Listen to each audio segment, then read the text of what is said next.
Pour vous, quel est le principal enjeu des élections municipales dans le 20e? Alors j'en ai aucune idée parce que j'ai jamais réussi à savoir quelles étaient les compétences exactes des maires d'arrondissement par rapport à la mairie centrale. À part, je pense, je suis même pratiquement sûr la gestion des écoles, ça j'en suis, voilà. Tout le reste, le périmètre de compétences des maires d'arrondissement, ça reste assez flou. Alors c'est une faute, je suis un mauvais citoyen, je devrais m'intéresser un peu plus à la vie locale de mon quartier, mais en attendant, j'ai quand même l'impression que beaucoup de choses se décident à l'hôtel de ville. Au niveau des mairies d'arrondissement, je pense que la marge de manœuvre est quand même relativement limitée. Les enjeux, c'est de pouvoir représenter la population cosmopolite du 20e au mieux en fait. Je pense qu'il y a une forme de continuité d'un travail qui a déjà été fait, donc il y a forcément des gens qui se présentent dans Charzard qui vont vouloir conserver l'élan qu'ils ont essayé de donner au 20e.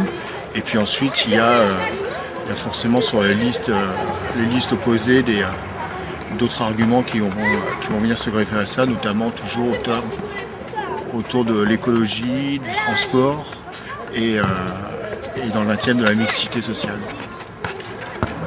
C'est le bien-être de la ville du 20e, la sécurité, la scolarité, le bien-être, tout ce qui touche à l'environnement du 20e.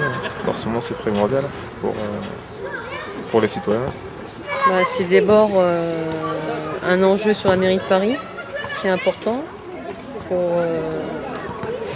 pour nommer le maire de Paris. Deuxième enjeu, c'est effectivement les deux listes entre guillemets du PS, à savoir qui va remporter les suffrages, la liste dissidente ou la liste officielle du PS. Je pense que c'est le pouvoir d'abord, le pouvoir. Oh, moi je pense que si. Ah non, il y a les enjeux sociaux. Non mais ça c'est sous couvert.